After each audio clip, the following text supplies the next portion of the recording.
सिंह जी, कहीं ना कहीं जब पेड़ काटे जाते हैं तो उसकी परमिशन लेनी पड़ती है सर, और क्या लगता है? परमिशन लेनी पड़ती है पत्रकार महोदय, जो हरे पेड़ है उसके लिए परमिशन तहसीलदार महोदय परमिशन जारी भी नहीं करते।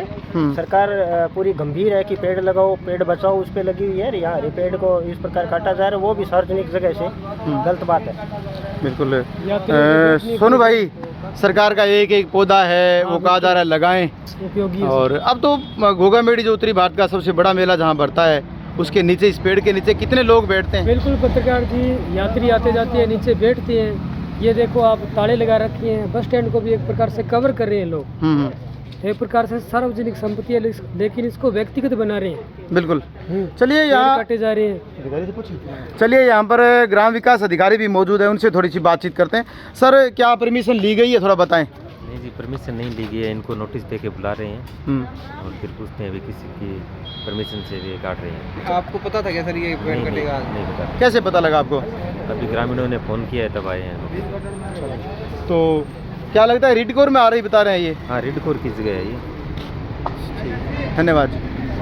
ये सर जो मामला जो है, तो ये जगह देख सकते हैं, बड़ा एक बहुत बड़ा पेड़ है, वो उसको काटने की एक बड़ी कोशिश, और कुछ हद तक बड़ी बड़ी टहनियाँ वो काट दी गई हैं। अब आप ही बताएं, आप कमेंट बॉक्स में लिख करके बताएं कि किस तरह की प्रतिक्रिया होनी चाहिए। अब अपने आपको एक ट्रस्ट होने का दावा करता है, इसका नाम रामधारी है।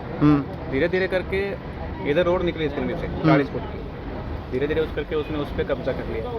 ये प्याऊ का नाम दे करके उस पर कब्जा कर रहा है। आज इस प्रकार से हरे दरख्त कटवा रहा है। सरकार एक तरफ तो पेड़ लगाओ, पेड़ बचाओ की बात करती है और उसके लिए बजट जारी करती है, दूसरी तरफ वो पेड़ काट रहे हैं सरेआम लोग।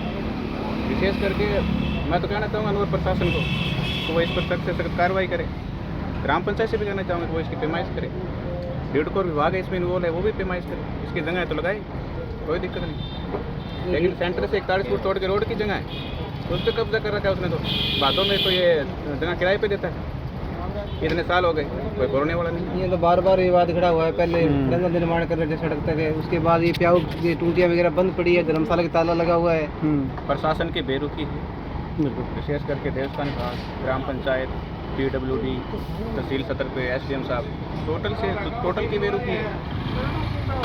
बिल्कुल। चलो उधर ढाका जी से बातचीत करते हैं। Thank you sir. ठीक है, बहुत बड़ी ढाका जी, क्या लगता है इतने बड़े पेड़ काटे जा रहे हैं सर?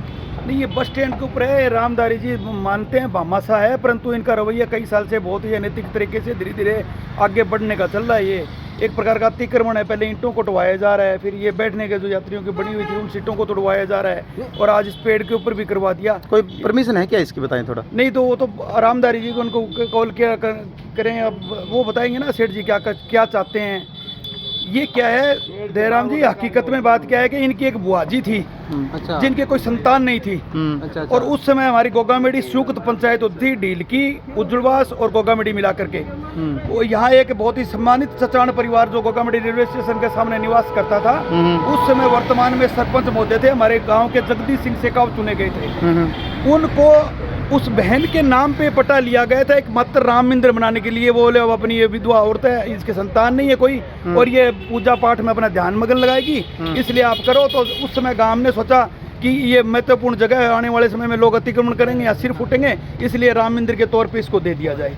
और आज उनका परिवार एक पूर्ण रूप से, रामधारी जी तो उनके दूर के रिश्ते में लगते हैं, अब उनके कोई भतीजे और लंबे चौड़े परिवार से हैं। अब उन्होंने धीरे धीरे करते करते ये मामला आगे से आगे, कभी धर्मशाला के नाम से, कभी बाथरूम के नाम से, लगातार ये प्रक्रिया चल रही है। ये आज के दिन में बहुत ही गलत है। वो भामाशा हैं, उनको अपना चरित्र, अपने परिवार की मान मर्यादा के मुताबिक ध्यान में रखना चाहिए, वरना आने वाले समय के अंदर इस गांव के अंदर जो परिवार एक सम्मानित होता था उसकी इज्जत मिट्टी में मिल रही है। मेरा तो यही कहना है, आम नागरिक ग्रामीण होने के नाते किसी कानून प्रशासन का सहारा लेना पड़ेगा। आज युवा वर्ग है जो इस तरीके के मामलों को अनदेखी, पहले तो बूढ़े बुजुर्ग तो अनदेखी कर देते थे पुराने बुजुर्गों के लिहाज की वजह से, अब लोग करेंगे नहीं। तो मैं मानता हूँ इसके खिलाफ कठोर कार्रवाई की जाए और अपने वो जो इसके लिए माफ़ी मांगे और इसके अलावा यहाँ 2 पेड़ और लगवाने का वो कष्ट करें ताकि जब इसकी क्षतिपूर्ति और गांव वाले उनको माफ़ी दें। जी हर बार यहाँ पे विवाद खड़ा हुआ है, चाहे वो सड़क तक खड़न का निर्माण किया तो उस समय विवाद खड़ा हुआ था, और अब ये धर्मशाला है, अभी गरीब आदमी बैठ जाए सर्दी का समय आराम कर ले, उसके ताला लगा हुआ है। बताइए पीने की जो टूंटियां हैं वो बंद पड़ी है। मैं अतिशोक्ति मान के चलता हूँ कि ये ऐसे परिवार में ऐसा कुलकित व्यक्ति कैसे पैदा हुआ है, मैं ये मान के नहीं चलता। जो समाज सेवा का नाम लेकर के हमेशा ठेका दिखाता जा रहा है। भादरा जैसी नागरिक सेवा समिति का भी वो अध्यक्ष रहा है, उन्हें सेवा भावना का पता है, इसके बावजूद वो क्यों करे? या सेवा भावना से तो कोई मतलब नहीं है। ये पानी की जो टंकी बनी हुई है, आज तक किसी आदमी ने एक बूंद पानी नहीं पिया है उसका। जब गर्मी आती है उसका कनेक्शन कटवाते हैं वो लोग आकर के। और यहाँ पहले आज से 4 वर्ष पहले तक मेले में इस प्रांगण को आंगन को भंडारे वालों को ठेके पे देते थे, किराए पे देते थे। आज इतनी बड़ी साउंड बूट पार्टी होकर के यहाँ बराबर भी दुकानें 2-2 लाख रुपए 50-50 हज़ार रुपए लेकर जो तारबंदी करवा रखी है, जो किसी जो रोड की जगह उसके पैसे लिए जा रहे हैं ठेले वालों वगैरह वालों से। तो हमारा ये मानना है गाँव के युवा वर्ग है वो जाग गए हैं, इस तरह की कार्रवाई नहीं होगी और इसके खिलाफ कानूनी कार्रवाई अगर नौबत आएगी तो वो भी उठानी पड़ेगी। वरना सेठ जी अपनी मान हानि को बचाने के लिए गाँव से आकर के माफी मांगे और इसको वापस यथास्थिति में लाने की चेष्टा करें। आपको कैसे पता चला अभी ये काम कर रहे हैं? अभी कुछ लोगों ने सूचना दी है, इसी लिए पहुंचे हैं। युवा वर्ग है वो ध्यान रखता है आजकल हर जगह का, गाँव में हर जगह जो बनी हुई है हर जगह के लोगों ध्यान बांध के रखते हैं। कुल मिलाकर ये साथियों मौके